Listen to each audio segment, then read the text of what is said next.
Let us offer our consecration to the Lord. Lord, we offer up to you this day, and we ask that you answer our prayers in ways that glorify your name, that lead you to call us to be docile to your grace, to be open to your heart, that we may serve you, love you, and honor you, and bring your message to all. And we ask this through Christ our Lord. Well, today we're back to just a simple day in Advent. This is Friday of the second week of Advent, so obviously it is the last work day for those of you who work Monday through Friday of the liturgical week. And we're looking at some interesting readings. One of them, I wrote a comedy story. I don't know where it is today, but I wrote a comedy story one time ago where it was the story of the Pharisees, and Jesus had said something about the Pharisees, and I couldn't believe this because this looked like it was written, maybe 5 years ago because it dealt with all the issues we're dealing with today. And the Pharisees and the apostles spoke to Jesus. I forget where, I think it's in Matthew, spoke to Jesus and said that they were concerned that that he offended the Pharisees. It was like one of those things. You may have offended somebody. And Jesus, well, then they're blind too. So, and I got a kick out of that because it's like, oh, you may have offended them. Well, like I really don't care was his attitude. And I was fascinated by this. So I wrote a story. It was actually a letter.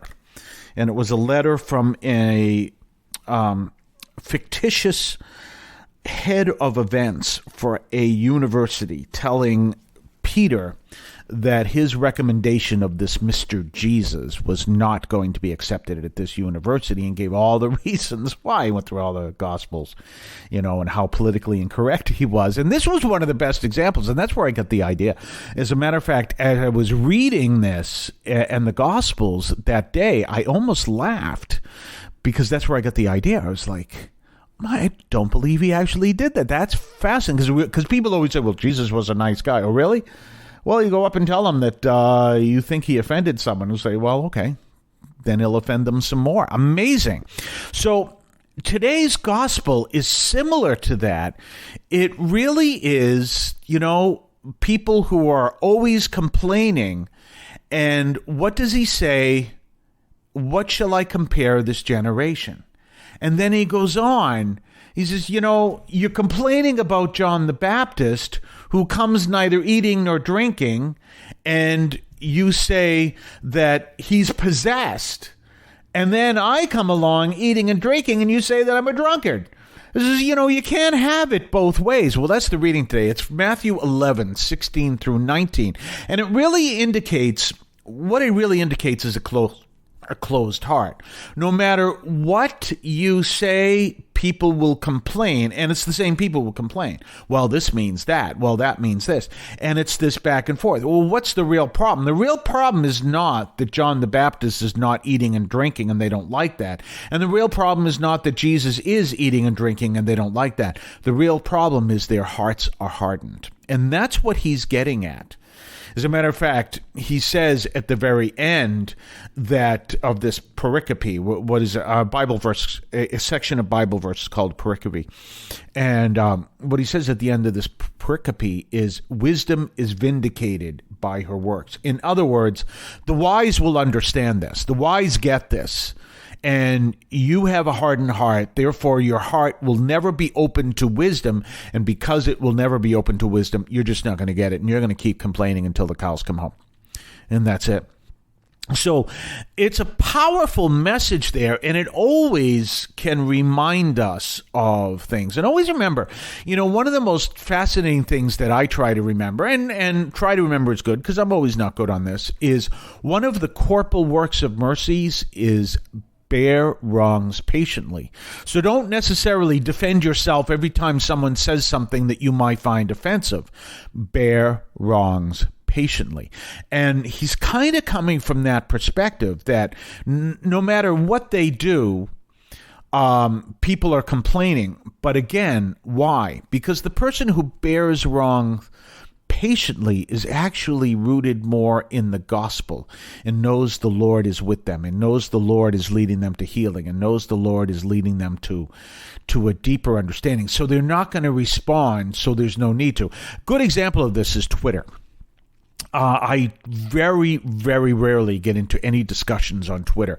And I've said it 1,000 times. I'm absolutely against bishops writing all this, in the name of good teaching, this teaching that is an expression I like to use, I've used on this show, throwing ping pong balls into the mousetraps. If you don't know what the expression means, what it means is when they were teaching us about nuclear energy, they had these programs that were put out by what was the phone company. Literally, it's called the Bell System. The phone company used to put out these great movies to teach about nuclear energy. Why? I don't know.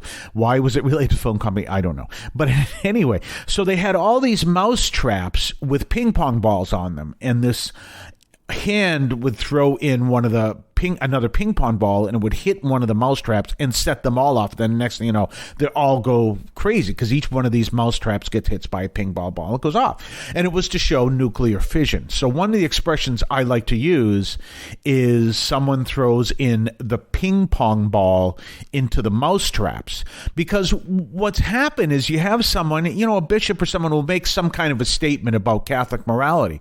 And it just angers people. And you go, well, there he goes. He just set off the ping pong ball into the mouse traps. And you go, why did you say that? Why did you have to say that? Because the effect that you had was to lead people to Christ. Didn't work. We'll talk more on the other side of the break. You're listening to St. Anthony Overnight from St. Anthony Parish in Allston, Massachusetts. You can now leave a message for us, which we can air and discuss on this program. Just call 617-297-7452. That's 617-297-7452. 617-297-7452. Feel free to call, leave a comment, a question, or even feedback, and we may play it on the air. I can discuss your comment or question as well, so give that a try. 617-297-7452, 617-297-7452. I want to call your attention to Catholic TV, which offers great faith-filled, family-friendly programming 24 hours a day. You can find your cable channel at www.getcatholictv.com, and you can watch online on the free apps or check out the YouTube channel. Daily Mass, Rosaries, the Divine Mercy Chaplet, and the Our Lady of Perpetual Help Novena are all available online and on demand. Check out CatholicTV.com. And don't forget our own website, CatholicAudiomedia.com. That's CatholicAudiomedia.com. Check out our website. Check out the archives of the show. Check out our Substack newsletter if you'd like. Check out all kinds of things over there. Listen to our show. Remember, you can also hear our program on any of those buttons. There are others. It's on your favorite podcast platform, but there is a whole bunch of them there. You can check those out over there. Just ask for Catholic Audio Media or click on one of the buttons.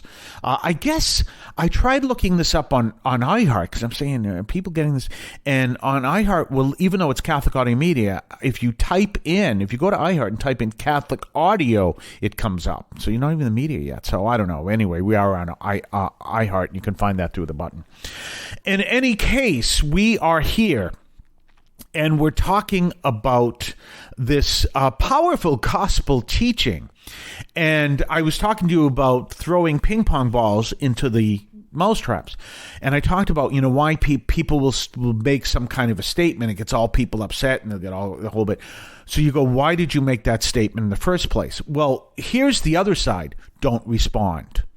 In other words, when someone makes a statement that is antagonistic, don't respond on Twitter. And that's one of the things, even sometimes it can be, I'd like to, but no. Don't. And if you go to Allston Saint, which is our Twitter feed, you'll notice I do not make responses. There are times I'd love to. There are real times I'd love to, but, especially in the name of the parish, I'm not going to. And I have a few other Twitter feeds over there. But because then you really get into this battle. Then it's literally what I said, throwing ping pong balls into the mousetraps. And you don't want to do that. And, of course, I discourage that from those who throw even among bishops who throw those ping pong balls into the mouth, who make that statement, that's all people react and they get all upset and everything else, and they, oh, you know what, no, and they get all upset. You go, well, why did you make the statement in the first place? Because Jesus talks about this. First of all, in the gospel today, we see him talking about the people who are hard-hearted. No matter what he does, they're just going to complain. There was a great priest. As a matter of fact, he just recently wrote to me how much he enjoys the program, so he might be listening to this. One of my favorites. And he said to me, if you're damned if you do and you're damned if you don't, don't. And, you know, I've always remembered that ever since. If you're damned if you do and you're damned if you don't, don't. And that's what Jesus is talking about. He's damned if he does, and he's damned if he doesn't, figuratively speaking. And it's like, you know, there's nothing I can do for you because you've got these hard hearts. You're not listening.